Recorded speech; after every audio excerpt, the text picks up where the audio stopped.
നമസ്കാരം. വരാനിരിക്കുന്ന നിർണായകമായ തദ്ദേശ സ്വയംഭരണ തെരഞ്ഞെടുപ്പിന്റെ പശ്ചാത്തലത്തിൽ കോൺഗ്രസ് നേതൃത്വം കേരള ഘടകത്തിൽ സമഗ്രമായ അഴിച്ചുപണിക്ക് ഒരുങ്ങുകയാണ്. ഇതിൽ ഏറ്റവും പ്രധാനപ്പെട്ട തീരുമാനങ്ങളിലൊന്ന് KPCCയുടെ രാഷ്ട്രീയകാര്യ സമിതി വിപുലീകരിക്കാനുള്ള നീക്കമാണ്. നിലവിലുള്ള 36 അംഗ സമിതിയിലേക്ക് 7ഓളം ജനപ്രതിനിധികളെ കൂടി ഉൾപ്പെടുത്താനാണ് ആലോചന. സംസ്ഥാന നേതൃത്വത്തെ സംബന്ധിച്ചിടത്തോളം ആരെയും പിണക്കാതെ തെരഞ്ഞെടുപ്പിനെ നേരിടുക എന്ന ഒറ്റ ലക്ഷ്യത്തോടെയാണ് തന്ത്രപരമായിട്ട് മുന്നോട്ട് പോകുന്നത്. സംസ്ഥാന നേതൃത്വത്തെ സംബന്ധിച്ചിടത്തോളം ആരെയും പിണക്കാതെ തെരഞ്ഞെടുപ്പിനെ നേരിടുക എന്ന ഒറ്റ ലക്ഷ്യത്തോടെയുള്ള തന്ത്രപരമായ നീക്കമാണിത്. ഈ വിപുലീകരണത്തിന് പിന്നിലെ പ്രധാന കാരണങ്ങളിലൊന്ന് കോൺഗ്രസ് MLA-മാർക്കിടയിലെ കടുത്ത അതൃപ്തി തന്നെയാണ്. പാർട്ടിയുടെ പ്രധാന നയരൂപീകരണ സമിതികളിൽ തങ്ങൾക്ക് അർഹമായ പ്രാധാന്യം ലഭിക്കുന്നില്ല എന്നതായിരുന്നു അവരുടെ മുഖ്യ പരാതി. KPCC പുനഃസംഘടന പട്ടികയ്ക്കൊപ്പം വിപുലീകരിച്ച രാഷ്ട്രീയകാര്യ സമിതിയിലെ അംഗങ്ങളായവരുടെ പേരുകളും പുറത്തുവിട്ടേക്കുമെന്നാണ് വിവരം. 21 അംഗങ്ങളുള്ള രാഷ്ട്രീയകാര്യ സമിതി 15 പേരെ കൂടി ഉൾപ്പെടുത്തി 2024 ജനുവരിയിലാണ് അവസാനമായി വിപുലീകരിച്ചത്. നിലവിലെ 13 കോൺഗ്രസ് MLA-മാർ KPCC എക്സിക്യൂട്ടീവിലെ ക്ഷണിതാക്കൾ മാത്രമാണ്. വിശാല എക്സിക്യൂട്ടീവ് യോഗങ്ങൾ വിളിക്കുമ്പോൾ മാത്രമേ അവർക്ക് പങ്കെടുക്കാൻ അവസരം ലഭിക്കാറുള്ളൂ. ഇത് നിയമസഭാ കക്ഷിയെ സംഘടനാ നേതൃത്വത്തിൽ നിന്ന് അകറ്റുന്നതായും നിർണായക രാഷ്ട്രീയ തീരുമാനങ്ങൾ എടുക്കുന്നതിൽ നിന്ന് മാറ്റി നിർത്തുന്നതുമൊക്കെയായിട്ട് പരാതി ഉയർന്നു. ഈ പ്രശ്നമെല്ലാം പരിഹരിച്ച് ഒരേ മേൽക്കൂരയ്ക്ക് കീഴിൽ കൊണ്ടുവരാനുള്ള ഒരു അഡ്ജസ്റ്റ്മെന്റ് പോളിസി ആയിട്ടാണ് ഈ വിപുലീകരണത്തെ പലരും കാണുന്നത്. MLA-മാരുടെ പരാതികൾ ചർച്ച ചെയ്യാൻ ബുധനാഴ്ച പാർലമെന്ററി പാർട്ടി യോഗം വിളിച്ചിട്ടുണ്ട്. രാഷ്ട്രീയകാര്യ സമിതിയുടെ വിപുലീകരണം കൂടാതെ KPCCയുടെ ഭാരവാഹി പട്ടികയും വിപുലീകരിക്കാൻ സാധ്യതയുണ്ട്. നിലവിലെ രാഷ്ട്രീയ സാഹചര്യത്തിൽ ആരുടെയും താല്പര്യങ്ങൾ തള്ളിക്കളയാൻ സംസ്ഥാന നേതൃത്വം ആഗ്രഹിക്കുന്നില്ല. 9-ലധികം വൈസ് പ്രസിഡന്റ്മാരും 48 ജനറൽ സെക്രട്ടറിമാരും ഉൾപ്പെടുന്ന ഒരു ജംബോ പട്ടികയാണ് തയ്യാറാക്കിയിരിക്കുന്നത്.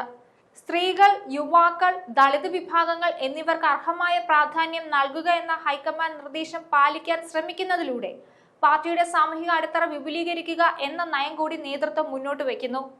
AICC general secretary Deepa Das Munshi ഹൈക്കമാൻഡിന് കൈമാറിയ ഭാരവാഹി പട്ടിക 2 ദിവസത്തിനകം പ്രഖ്യാപിച്ചേക്കുമെന്നും സൂചനയുണ്ട്. ജനറൽ സെക്രട്ടറിമാർ, വൈസ് പ്രസിഡന്റ്മാർ, ട്രഷറർ എന്നിവരടങ്ങുന്ന പട്ടികയാണ് കൈമാറിയത്.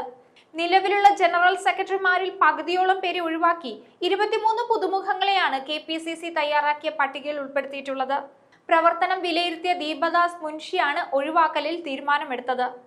സംസ്ഥാന നേതൃത്വം നൽകിയ പട്ടികയിലുള്ള മുഴുവൻ ഭാരവാഹികളെയും കോൺഗ്രസ് ഹൈക്കമാൻഡ് അംഗീകരിക്കാൻ സാധ്യതയില്ല. അന്തിമ പട്ടിക പുറത്തിറക്കുമ്പോൾ എണ്ണം കൂടുകയോ കുറയുകയോ ചെയ്തേക്കാം. വൈസ് പ്രസിഡന്റ്മാരുടെ എണ്ണം 10-ൽ കൂടുമെന്നും പറയുന്നുണ്ട്. എങ്കിലും ഈ ജംബോ തന്ത്രം ഹൈക്കമാൻഡിന്റെ അംഗീകാരം നേടുമോ എന്നതിൽ സംശയവും നിലനിൽക്കുന്നു. പലപ്പോഴും ഹൈക്കമാൻഡ് കൂടുതൽ ചെറുതും കാര്യക്ഷമവുമായ കമ്മിറ്റികൾക്കാണ് പ്രാധാന്യം നൽകുന്നത്. അതിനാൽ സംസ്ഥാന നേതൃത്വം കൈമാറിയ വലിയ പട്ടിക അംഗീകരിക്കപ്പെടാതെ വെട്ടിച്ചുരുക്കാനുള്ള സാധ്യതയും നിലനിൽക്കുന്നുണ്ട്. ഇത് തന്നെയാണ് ഇപ്പോൾ കോൺഗ്രസിൽ നിലനിൽക്കുന്ന പ്രധാന സംഘടനാപരമായ വെല്ലുവിളിയും. എങ്കിലും തദ്ദേശ തെരഞ്ഞെടുപ്പിന് മുന്നോടിയായി വലിയ തർക്കങ്ങൾ ഒഴിവാക്കുക എന്ന തന്ത്രപരമായ തീരുമാനത്തിന്റെ ഭാഗമായി KPCC സെക്രട്ടറിമാരുടെയും DCC അധ്യക്ഷന്മാരുടെയും പ്രഖ്യാപനം തെരഞ്ഞെടുപ്പിന് ശേഷം മതി എന്ന ധാരണയിലേക്ക് നേതൃത്വം എത്തിയിട്ടുണ്ട്. പുതിയ ഭാരവാഹികളെ പ്രഖ്യാപിക്കുമ്പോൾ ഉണ്ടാകുന്ന തർക്കങ്ങൾ തെരഞ്ഞെടുപ്പ് പ്രവർത്തനങ്ങളെ ബാധിക്കാതിരിക്കാനാണ് ഈ നീക്കം.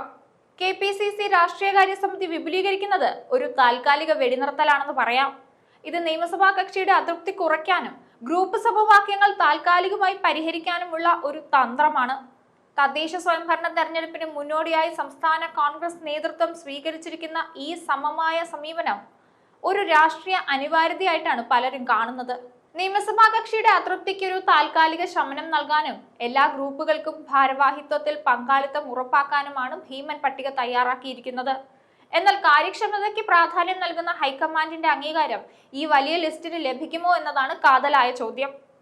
സംഘടനാ പ്രശ്നങ്ങൾ മാറ്റിവെച്ച് തർക്കങ്ങളില്ലാതെ തെരഞ്ഞെടുപ്പിനെ നേരിടാനുള്ള ഈ അഡ്ജസ്റ്റ്മെന്റ് തന്ത്രം വോട്ടെടുപ്പിന് ശേഷം പാർട്ടിയിൽ വലിയ പൊട്ടിത്തെറികൾക്ക് വഴിയൊരുക്കിയേക്കാം.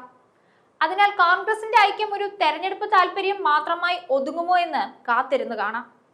ന്യൂസ് ഡെസ്ക് ഈനാട് മലയാളം.